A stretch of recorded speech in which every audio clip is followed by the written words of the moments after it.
1995년 세계 경제계에 엄청난 사건이 있었는데, 그것은 233년 역사를 자랑하고 영국 왕실과 거래했던 베어링스 은행이 파산하고 단돈 1파운드에 한 1,500원에 네덜란드 은행 ING에 팔리게 된 것입니다.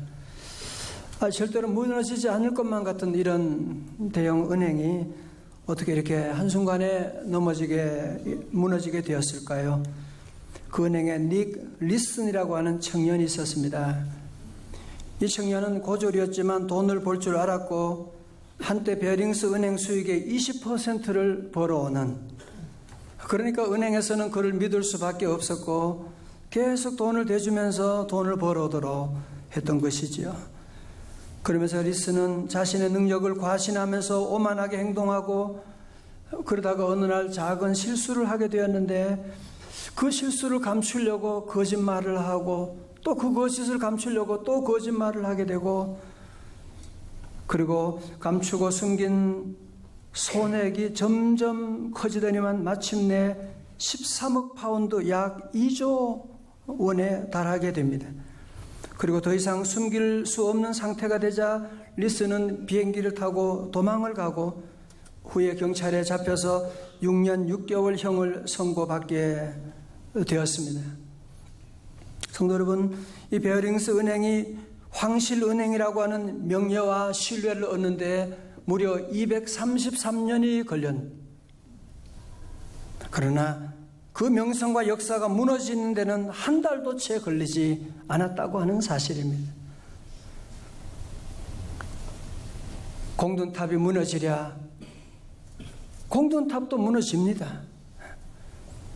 여러분이 아무리 귀하게 오래 수십 년 동안 쌓아올린 명성, 명예도 한순간에 무너지는 것 우리가 얼마나 많이 보고 있습니까?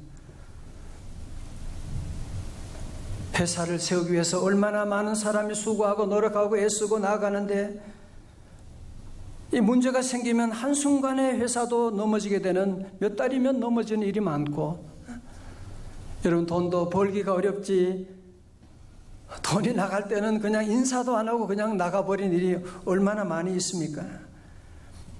여러분 다윗이 지난날 보면 그렇게 힘들게 해서 그렇게 공든탑을, 믿음의 탑을 올려놓았는데 오늘 그의 공든탑이 무너지는 것 한번 보십시오. 다윗 왕은 이스라엘의 통일 왕국의 왕입니다. 오늘날 대통령도 대단한 권력을 가지고 있는데 지금부터 3,000년 전에 그 고대 왕국의 왕이었다고 하는 것은 모든 명예와 물질과 권력을 다 가지고 있는, 여러분 그러나 절대 권력은 절대 망한다고 하는 얘기가 있는 것처럼 다윗은 그의 절대 권력으로 남의 집 아내까지 그를 궁궐에 끌고 들어오게 되는, 처음에는 그냥 작은 불륜이었고 그냥 참 부끄러운 일이었다고 할 수 있는데 한두 달이 지나서 그 여인이 임신을 했다는 거예요. 다윗은 그런 얘기 듣고 회개할 생각을 해야 되는데 이것을 은폐하려고 시도하게 되는 거예요. 성경에 보면 이런 얘기를 다 쓰고 있어요. 그래서 다윗의 그 부끄러운 치부를 다 드러내는, 왜? 이것이 우리 인간의 모습이라는 거죠. 다 모습이라는 거예요. 자, 그래서 다윗은 첫 번째 은폐를 시도하는데 전쟁터에 싸우고 있는 밧세바의 남편 우리아를 불러내는 첫 번째 휴가 작전입니다. 가히 천재적인 발상이라고 할 수 있죠. 전쟁터에 있는 우리아 장군을 불러와서, 그래, 총사령관 요압은 잘 있고 전쟁은 어떻게 잘 되고 있나? 그동안 수고 많았지? 그래, 그동안 수고 많았으니까 집에 가서 발 닦고 사랑 아내와 함께 잠을 자고, 그러면서 이 임신을 우리아로 말미암아서 임신된 것처럼 바꾸려고 하는 아주 기발한 아이디어를 가지고 은폐를 시도했는데, 이 사람이 집에를 안 들어가는 거예요. 집에를 안 들어가는 거예요. 왕궁의 그 문에 지키는 사람들과 함께 그냥 거기서 밤을 새우게 되는. 그때 아침에 왕이 이 사실을 알고 왜 집에 안 들어갔냐고 다그치니까 우리아가 하는 말을 들어보십시오. 언약궤와 이스라엘과 유다가 야영 중에 있고 내 주 요압과 내 왕의 부하들이 바깥 들에 진치고 있거늘 내가 어찌 내 집으로 가서 먹고 마시고 내 처와 같이 자리이까? 내가 이 일을 행하지 아니하기로 왕의 살아계심과 왕의 혼의 살아계심을 두고 맹세하나이다 하니라. 아같이 아멘. 여러분, 어쩌면 옛날 그 다윗의 그 신앙의 모습을 보는 것 같지 않습니까? 그러나 이제는 다윗은 그런 사람이 아니에요. 어쩌면 하나님께서 이 우리아를 통하여 하나님의 음성, 천둥, 번개 같은 음성을 지금 들려주고 있는 것이거든요. 지금 전신대 지금 당신이 지금 무슨 짓을 했느냐고 하는 것을 하나님의 음성을 들려주는데, 지금 빨간 신호가 지금 적색 신호가 지금 켜졌는데 다윗은 무시하고 도리어 그를 책망하게 됩니다. 그러면서 두 번째 은폐를 시도하는데 그것은 음주 작전이에요. 말하기도 창피해요. 왕이 그를 잔치를 벌여놓고 술을 먹이는 거예요. 취하게 하는 거예요. 그러면 자기 집으로 아내에게 찾아가겠지 그러는데 그때도 안 움직이는 거예요. 또 그냥 거기에 왕궁 문에 다른 병사들과 함께 그냥 잠을 잤다는 거예요. 다윗은 이것도 안 되고 저것도 안 되고 은폐를 하긴 해야 되는데, 그래서 그는 최종적으로 어떤 시도를 합니까? 세 번째 시도는 뭐냐? 살해 시도를 하게 되는 거예요. 그것도 아침에 기도하는 시간에 기도하지 않고 사람을 죽일 계획을 하는, 정말 있을 수 없는 그런 일을 하고 있는. 자, 여러분 저를 보세요. 여러분, 그래서 아무리 경건한 사람이라고 할지라도 타락하면 이런 모습을 가질 수가 있다는. 저도 그렇고 여러분도 그렇고 그 다윗도 그렇게 넘어졌는데 우리도 넘어질 수 있는 존재라고 하는 것을 늘 기억하고 늘 깨어 기도해야 돼요. 같이 아멘. 여러분, 이 당시에 다윗이 악했던 것은 우리아를 죽이라고 하는 이 살해 명령 그 편지를 우리아 손에 들고 가게 하는 거예요. 우리아는 그것도 모르고 왕이 나를 이렇게 사랑한다 그렇게 생각을 하고 그는 전장으로 돌아가서 요압을 만나게 되고, 요압은 그 편지를 본 다음에 그는 아무런 생각이 없어요. 어쩌면 그는 다윗의 어떤 모든 일을 감지했는지도 모르지요. 그는 다윗의 명대로 이 암몬과 전쟁 가운데 전방에 우리아를 집어넣었습니다. 그리고 우리와 함께 병사들 그곳에 보내고 갑자기 후퇴를 하게 하는 거예요. 그러니까 뒤에 후퇴하고 앞에 남아있는 우리아는 그만 암몬과 전쟁에서 그는 죽게 되고, 그만이 아니라 함께했던 다른 부하들까지도 죽게 되는, 그의 작은 간음죄였는데 점점 자라서 이제는 살인죄까지 저지르게 되는, 이제는 살인죄까지 저지르는 거예요. 자, 그래서 이제는 다윗의 모든 권력으로 그의 모든 범죄 사실을 덮어버리는 완전 범죄로 끝난 것처럼 보였습니다. 다윗은 이제 아무도 이제는 모를 것이다. 나하고 밧세바만 입 다물고 있으면 누가 이 사실을 알겠는가 그랬을지 모르지요. 여러분, 그러나 누가 알고 계시는 거예요? 여러분, 정말 아무도 모르게 한 일이라고 할지라도, 정말 완전한 은폐 작전에 성공했다고 할지 모르지만, 그러나 여러분 꼭 기억하십시오. 우리 하나님은 살아계시고 하나님은 보시고 하나님은 다 아시는 줄로 믿습니다. 여러분이 오늘 이 말씀을 보면 참 가슴이 아프죠. 실망스럽죠, 그죠? 다윗이 어떻게 이런 일이 있을 수가 있을까? 그런 마음이 여러분에게 들 것입니다. 우린 다윗을 통해서 성경은 늘 두 가지를 얘기하는 거예요. 첫 번째로 나의 모습을 보여주는 겁니다.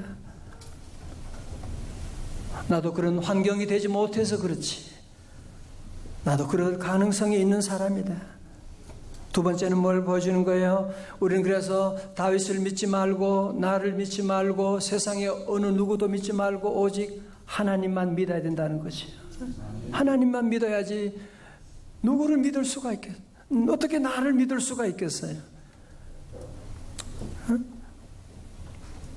여러분, 병균도 몸에 들어오면 그때는 잘 몰라요, 그죠? 그러나 일정한 잠복 기간이 지나면 병균이 열을 내고 이제 통증을 가져오고 자라게 되는 것처럼 죄도 마찬가지예요.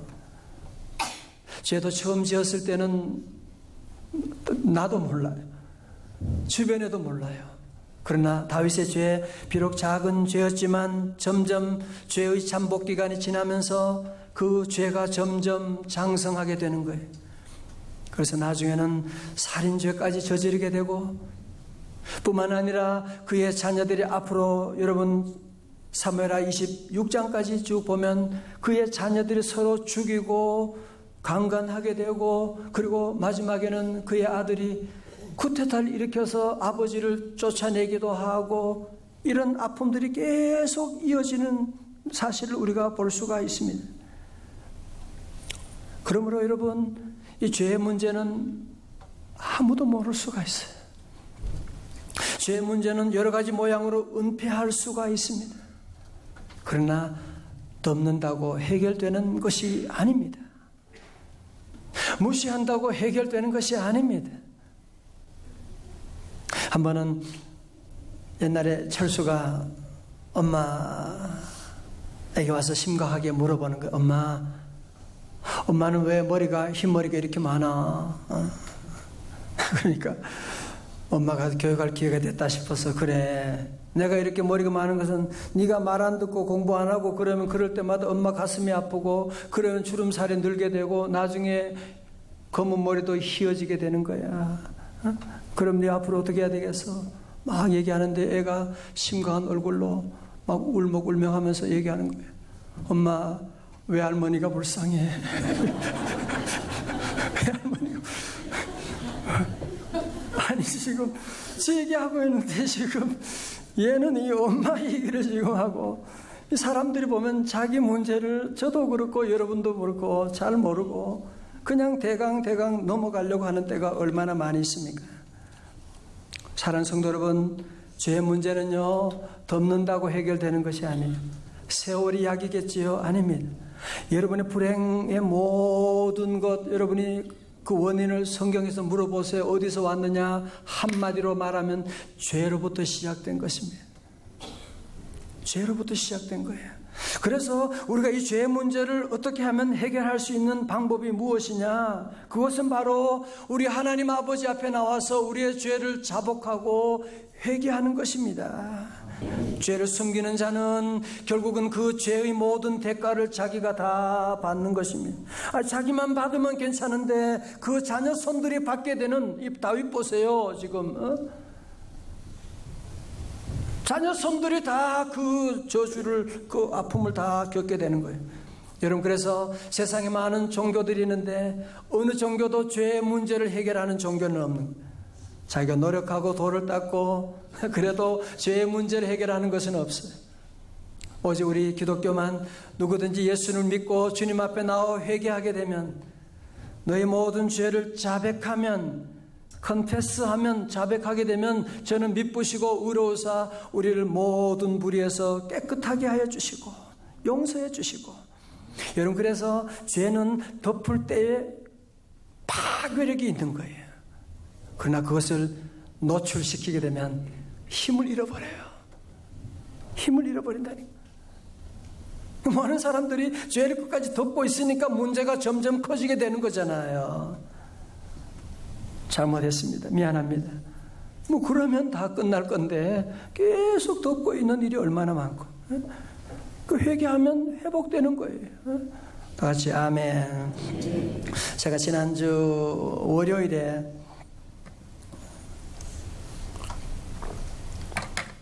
시내 모임이 있어서 마치고 이제 저녁에 그 가양대교를 건너가지고 이제 승용차 운전하고 오는데 차에 무슨 소리가 자꾸 이렇게 앞에서 씩씩 소리가 나더라. 그래서 무슨 소리가 나나 보다, 무슨 비닐이가 끼었나. 그리고 이제 운전하고 오는데 앞에 이제 보니까 그 불이 켜졌어요. 빨간 적색 불이. 그게 나중에 보니까 수온등이더라고요. 라디에이터 수온등인데 라디에이터 냉각수 온도가 뭐 120도 이렇게 이상 올라가서 경고하는 수온등이 켜진 거예요. 수온등이 켜지면 여러분도 좀 알아두세요. 수온등이 켜지면 차를 운전하면 안 되고 즉각 빨리 이 가까운 데 옮겨가지고 본넷을 열고 냉각하고 뭐 이렇게 조치를 취해야 된다더라고요. 무식하면 용감하다고. 수온등 불 적색불이고 뭐고 저는 무시하고 그래도 이거 내일 고치면 되지 뭐 생각하고 가는데 다리를 건너고 이 강변도로 이제 위로 올라가는데 차가 서서히 안 움직이는 거예요. 서서히 안 움직여. 그 퇴근 시간이 얼마나 복잡한 시간. 혹시 저 보신 분 있으면 못 본 척 하세요. 얘기하지 말아요. 얘기하지 말고.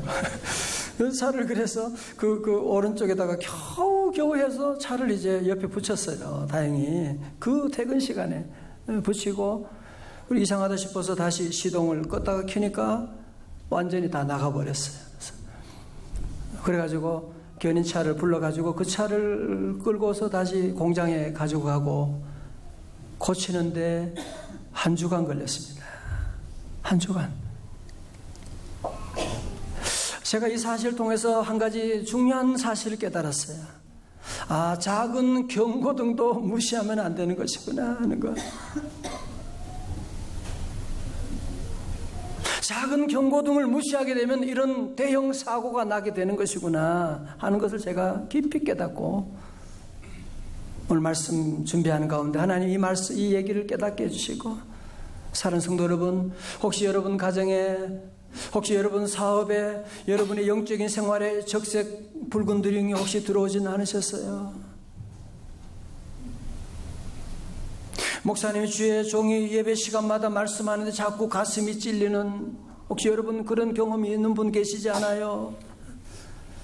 자꾸 여러분이 그런 말씀 듣는데도 머뭇거리고 있으신 않으십니까?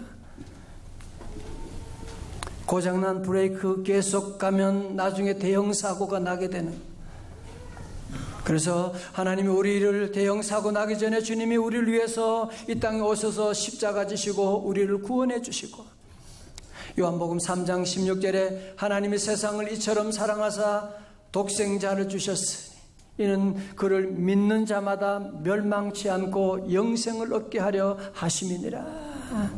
여러분, 그래서 우리가 이런 대형 사고가 날 수도 있고 적색 불이 들어올 수도 있고 이런 가운데 우리가 할 일은 뭐냐? 그를 믿는 자마다. 예수 믿으면 두 가지 축복이 와요. 첫째로 멸망하지 않습니다. 비록 사고가 나고 실수가 할 때가 있지만 그래도 믿음 가지면 멸망하지 않고 영원한 생명, 영원한 자녀의 복을 허락해 주시는 줄로 믿습니다. 오늘 저희 교회 우리 제6회 새싹데이입니다. 우리 교사들과 우리 온 교우들이 전도하고 아주 많이 수고했었어요. 제가 우리 어린이 교회학교는 교회학교 얘기가 아니다. 우리 교회 행사고 교인들이 함께 할 일이고, 그래서 우리가 모두가 함께 준비하는 거예요. 어떤 아이가 한 명이 4학년 여자아이인데 그래. 자기가 전도하려고 반에 가서 조사를 해보니까 교회 안 다니는 애가 3명인지 2명이 있더래요. 2명. 그래서 2명 꼭 이번 주 데려오기로 했다고.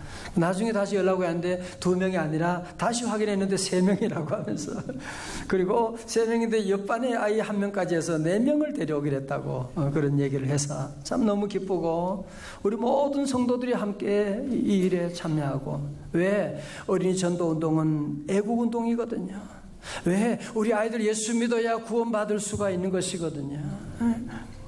사랑하는 성도 여러분, 여러분 이제 이번 주간에는 어린이날도 있고, 여러분 사랑하는 자녀들을 보면서 무슨 생각을 하십니까? 야, 어린이날에 우리 아이들에게 어떤 선물을 하면 좋을까요? 이번에 핸드폰이 새로 나왔는데 그거 하면 좋을까요? 아니에요. 여러분 잘 들으세요. 여러분, 우리 자녀들에게 줄 수 있는 최고의 선물이 뭐냐 하면 부모들이 죄의 씨를 뿌리지 않는 겁니다. 죄의 씨를 뿌리지 않는 거예요. 아니, 뿌렸다고 할지라도 주님 앞에 나와 회개해서 이 죄의 문제를 여러분이 뿌리를 뽑아야 되지. 여러분 다윗 보세요. 그 대단한 믿음 좋은 다윗도 보세요. 그 다윗으로 말미암아 그 자녀들이 서로 죽이고 죽이는 이런 일들이 계속되어 나가는. 여러분, 그래서 우리가 부족하지만 우리 모두가 여러분의 삶 오늘부터라도 하나님, 내가 우리 자녀들에게 죄의 씨앗을 뿌리지 않기를 원합니다. 그리고 그동안 뿌린 것도 우리가 다 많지만 하나님께 나와 여러분이 꼭 회개하셔야 돼요. 하나님, 이 죄의 저주가 우리 자녀들에게 유전되지 않게 하여 주옵소서. 제가 보았던 영화 가운데 또 뮤지컬도 많이 나왔죠. 레미제라블이라고. 여기 우리 레미제라블 뮤지컬 주인공 여기 와 있어요. 저 뒤에. 나중에 한번 부를까? 우리 봉주 형제가 와 있는데, 전 레미제라블 나오면 영화든지 뮤지컬이든지 하여튼 나오면 새로 언제라도 가면 봅니다. 지난번 뉴욕 갔을 때도 무조건 가서 보는 거예요. 다 내용은 알지만 볼 때마다 감동이 있는 거예요. 그 빅토르 위고가 이 작품을 쓴 데는 안타까운 사연이 있습니다. 빅토르 위고는 주색에 빠져 방탕한 삶을 살았대요. 그러던 중 위고가 애지중지하던 딸 레오폴디느가 아버지가 이런 생활하시면 안 된다고 간청을 하다가 안 되자 유서를 남기고 세느강에 투신 자살하게 된 것입니다. 빅토르 위고는 너무나 큰 충격을 받게 됩니다. 그는 사랑하는 딸의 시신 앞에 통곡을 했습니다. 빅토르 위고는 그의 자서전에 이렇게 쓰고 있습니다. 나의 타락한 생활이 내 딸을 죽였다. 1841년 위고에게는 BC와 AD로 나누어지게 됩니다. 이 비극을 하나님이 주신 심판으로 여기면서 진정으로 회개를 합니다. 주님 앞에 돌아와 주님을 만나게 되고 주님 위해서 주의 말씀대로 살겠다고 그는 다짐을 하게 됩니다. 후에 그는 정부의 후생 복지부의 관리가 되고, 그는 단순한 공무원으로서가 아니라 진정한 그리스도인 공무원으로서 그리스도의 말씀을 따라 진심으로 몸바쳐 가난한 사람들을 섬기는 자세로 일을 하게 됩니다. 사람들이 빅토르 위고를 존경하게 됩니다. 그는 나중에 교육부 장관까지 올라가게 됩니다. 그가 회갑이 되던 때 주님과 깊은 교제 생활을 하며 다시 펜을 잡고 소설 하나를 써서 출간했는데, 그것이 바로 레 미제라블, 비참한 사람들이라고 하는 그 소설을 쓰게 되었는데, 정말 자기의 삶이 주님을 떠나 살았을 때 자기 삶도 비참했고 자기 사랑하는 딸도 그렇게 세상을 떠나게 만들었지만, 그가 주님을 만남으로 말미암아 그가 변화되고 존귀한 자가 되고 수많은 작품들을 만들게 되고, 이 레미제라블을 통해서 마치 바이블처럼 얼마나 많은 젊은이들에게 힘과 용기를 주는 귀한 사역을. 사랑하는 성도 여러분, 저도 다윗 설교하면서 많이 힘들어요. 그러나 하나님의 말씀인데 제가 뭐 했다 말았다 제 마음대로 그럴 수 없는 거잖아요. 성도 여러분, 우리 모두도 다윗과 같이 참으로 약한 존재입니다. 그래서 늘 우리도 주님, 나는 죄인입니다. 나는 연약합니다. 둘째로, 주님 은혜 없이는 나는 살 수가 없습니다. 주님 붙잡아 주지 않으면 사고 날 수밖에 없고요. 주님 붙잡아 주지 않으면 나도 유혹에 넘어갈 수밖에 없습니다. 주여, 나를 주의 오른손으로 붙잡아 주시옵소서. 우리 성도들, 오늘 말씀을 여러분이 꼭 마음에 새기고 정말 여러분이 자녀를 사랑하신다면, 다음 세대를 생각하신다면 하나님 싫어하는 죄의 씨앗을 절대로 여러분이 뿌리시면 안 됩니다. 그 모든 뿌린 씨앗도 하나님께 회개하고, 하나님 용서해 주세요. 나는 기도하고, 우리 한 주간도 주님의 십자가 든든히 붙잡고 부활신앙으로 다시 일어서는, 회복하는 우리 성도들 다 되시기를 주님의 이름으로 축원합니다.